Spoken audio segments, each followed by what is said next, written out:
Bonsoir à tous, il est 18 h, mercredi 3 février. Merci de nous rejoindre pour le JT sur 8 Mont-Blanc.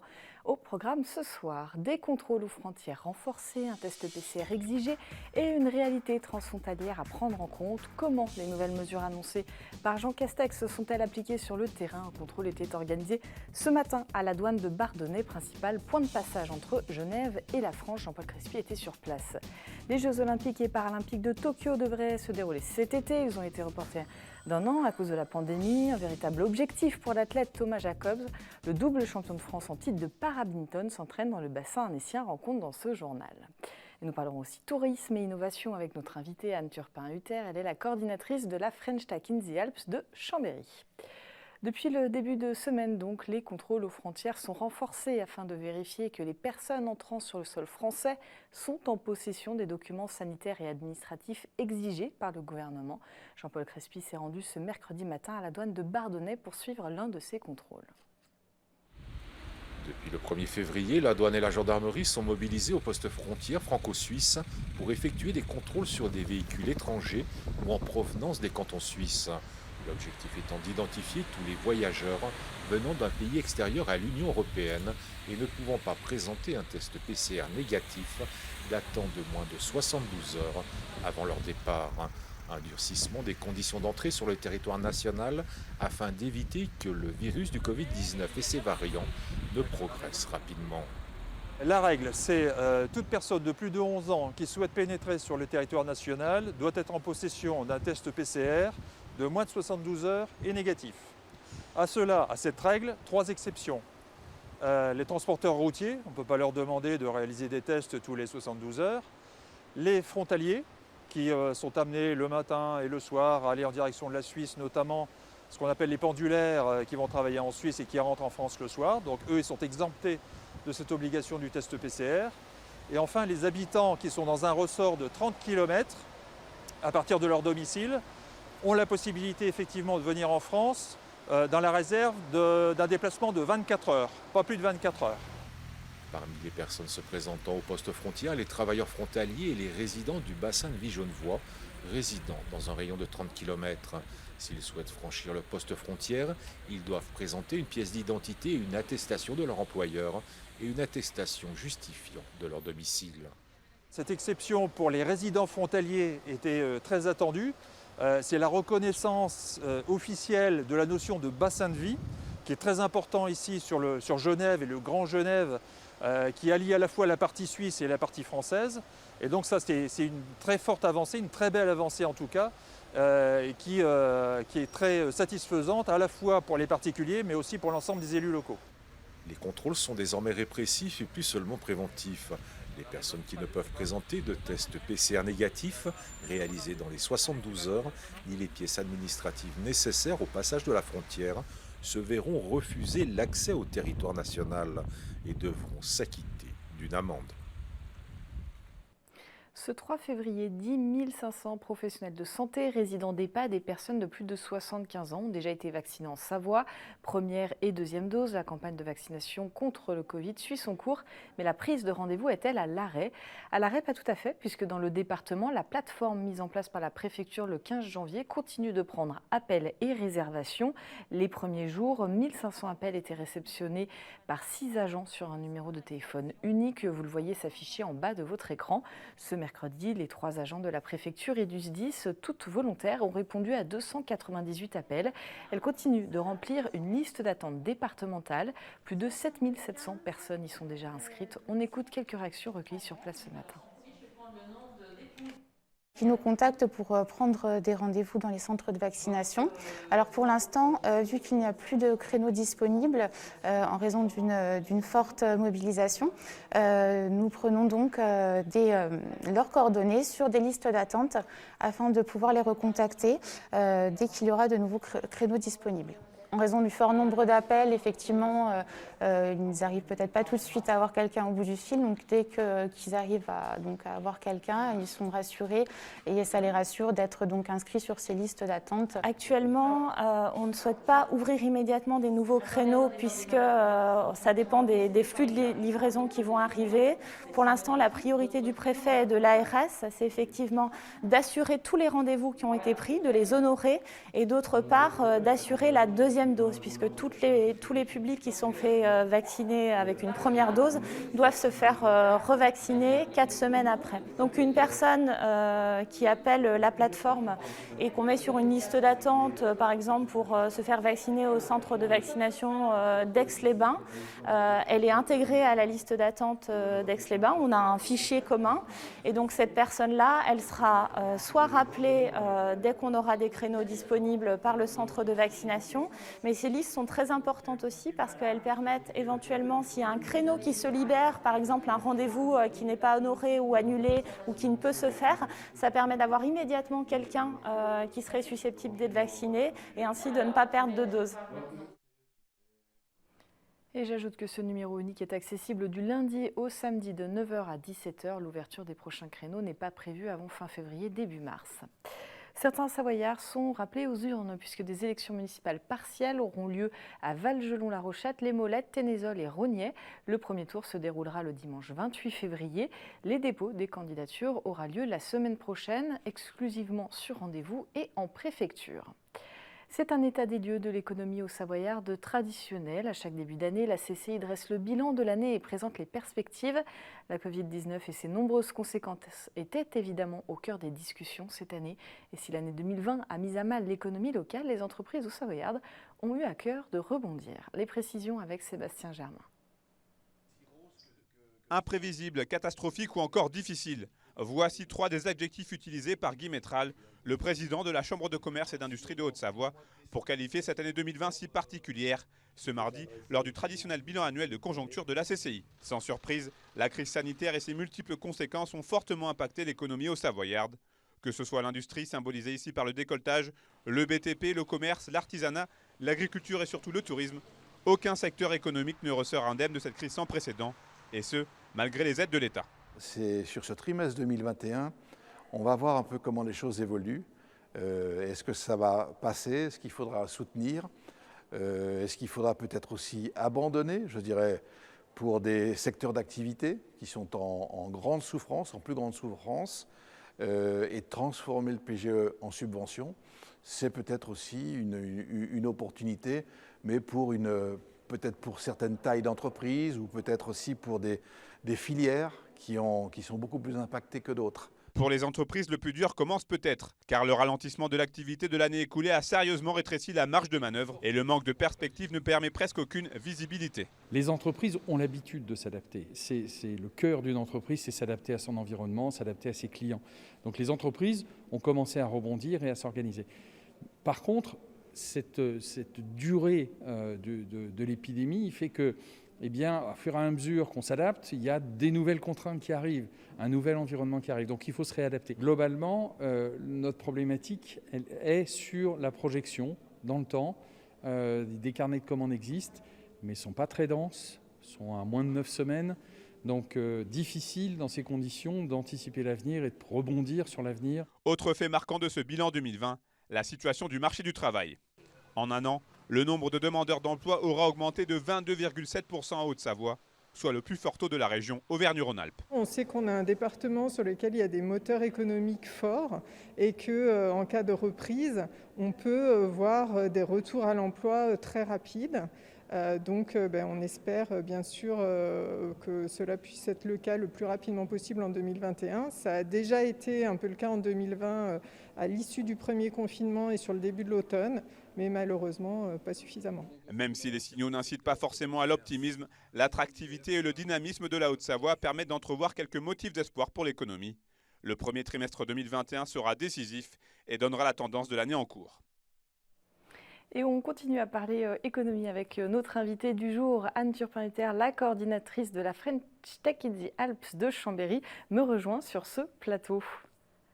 Bonsoir. Bonsoir. Alors, vous avez lancé depuis quelques jours un appel à candidature pour un nouveau projet consacré à l'innovation dans le tourisme. On en reparle dans quelques secondes. Mais avant, on entendait le reportage là, de Sébastien Germain sur notamment le manque de visibilité. Vous êtes un collectif de professionnels, il faut le rappeler, qui est spécialisé dans les nouvelles technologies et l'économie du numérique. Je suppose que c'est un secteur qui est peut-être un tout petit peu moins impacté et qui a, lui, de la visibilité. Alors, moins impacté, ça dépend. Mais en tout cas, effectivement, j'entendais le précédent reportage et ce qui est un peu prégnant dans ce milieu-là, c'est le côté, en tout cas, la possibilité de s'adapter très vite, plus vite, les possibilités qu'offre le numérique, en effet, où là, ça permet d'accélérer un peu plus l'adaptation dans des moments de crise un peu comme ça. Mais après, ça reste un milieu qui est quand même également touché par la crise du Covid. Donc c'est peut-être un peu moins, mais quand même. Cette adaptabilité-là, vous allez essayer de l'appliquer, en tout cas d'accompagner les entreprises à le faire vers le tourisme. Vous lancez un nouveau projet là depuis quelques jours qui s'appelle l'Alpe Tourisme Lab. L'objectif est de répondre aux nouveaux enjeux du tourisme alpin. Est-ce qu'il est en lien avec la fameuse fermeture des remontées mécaniques dont on parle beaucoup depuis début décembre ? Alors, il est en lien indirect. C'est un projet qui était dans les tuyaux avant cette saison presque blanche, en tout cas pour le moment. Disons que c'est vrai que cette situation a permis de nous dire que c'était le bon moment de lancer ce projet. Il a catalysé un peu les choses en termes de réunions, de circonstances facilitatrices dans la mise en place, mais c'était plutôt un alignement nous disant que on avait un projet qui tenait la route et qui faisait sens sur le territoire et au regard de l'actualité, oui. Il est urgent de parler de nouveau tourisme alpin ?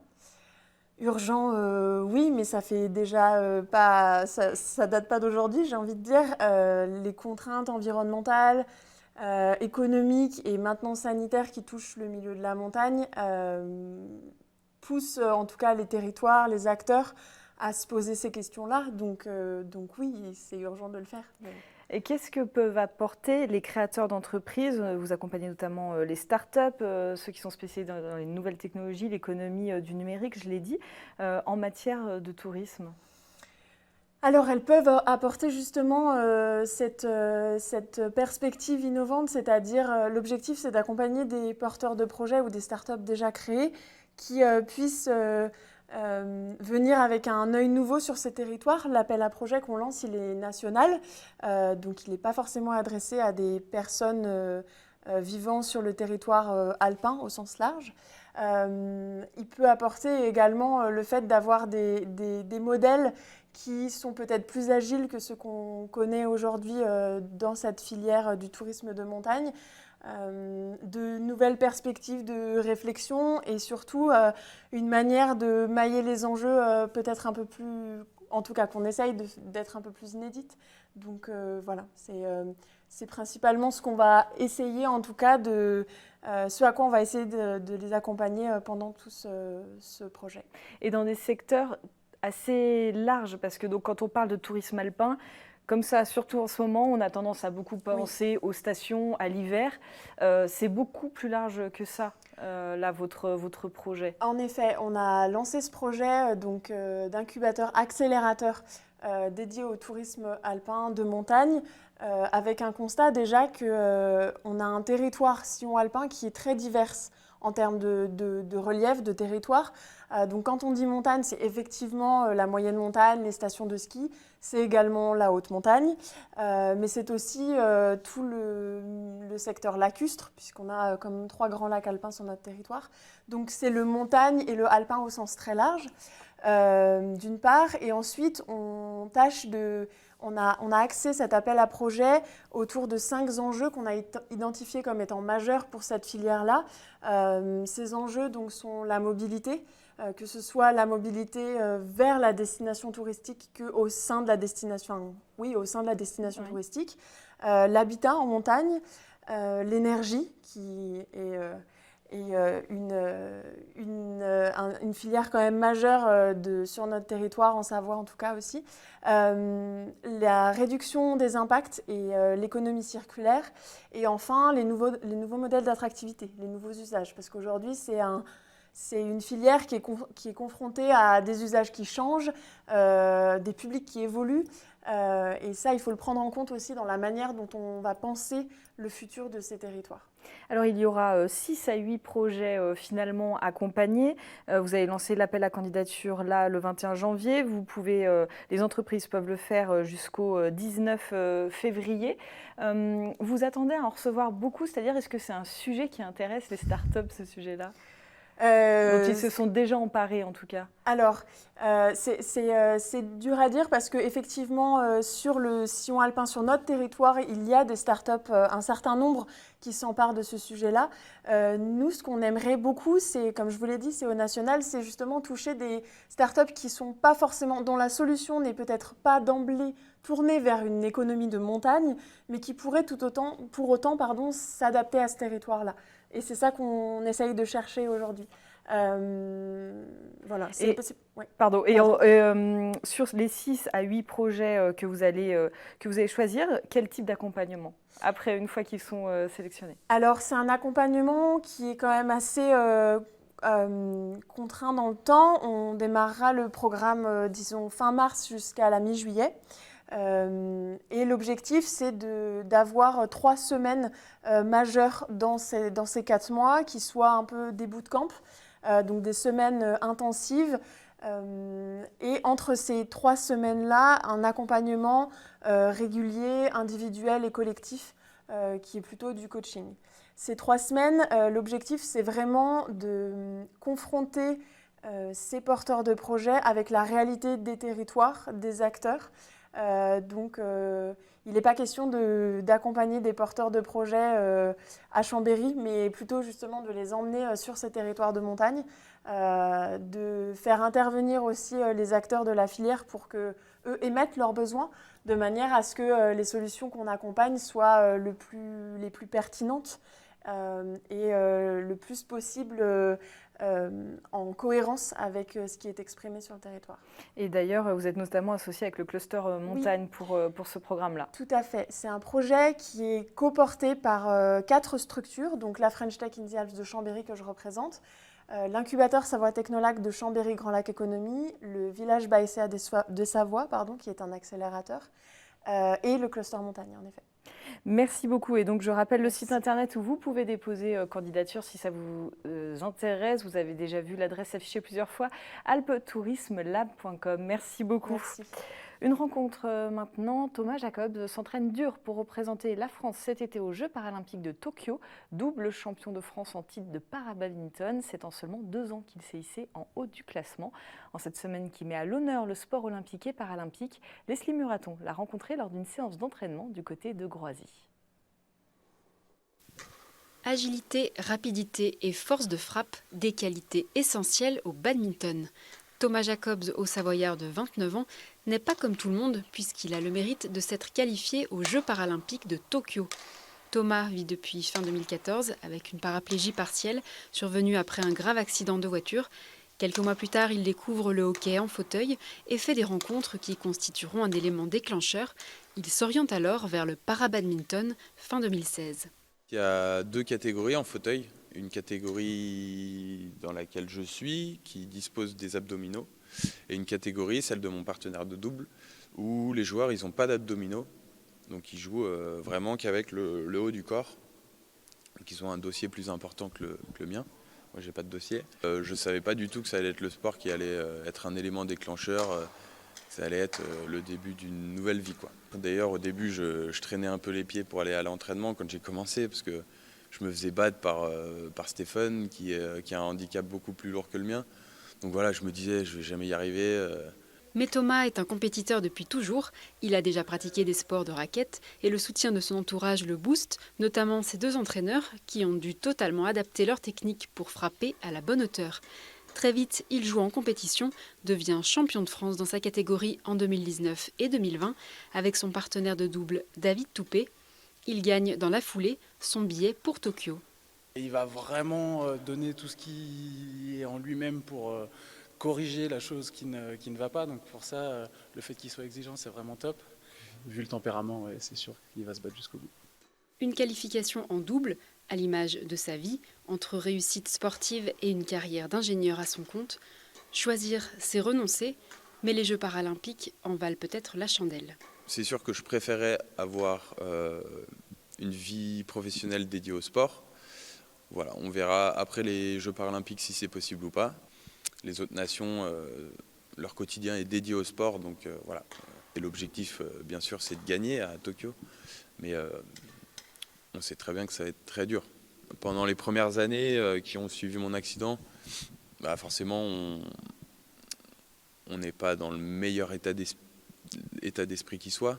Mais je peux dire maintenant que je suis très très heureux et que je suis vraiment très content de participer aux Jeux paralympiques en septembre. C'est vraiment une grande fierté, une grande joie et on va essayer de tout donner pour ramener une médaille. Et si l'intégration du badminton aux Jeux paralympiques est une première, et donc une aubaine pour Thomas, l'ombre d'un second report des Jeux, en revanche, pèse et pourrait mettre son moral en berne. Quoi qu'il en soit, il compte bien défendre le drapeau français, avec en ligne de mire Paris 2024. C'est la fin de ce journal. Merci de votre fidélité à l'info sur Rythme Blanc. Merci à toute l'équipe du positif, des sourires et de la solidarité pour terminer avec la sympathique vidéo envoyée par la station de Manigot à la veille des vacances de février. Des habitants et professionnels ont souhaité envoyer de bonnes ondes aux vacanciers malgré la situation compliquée des stations.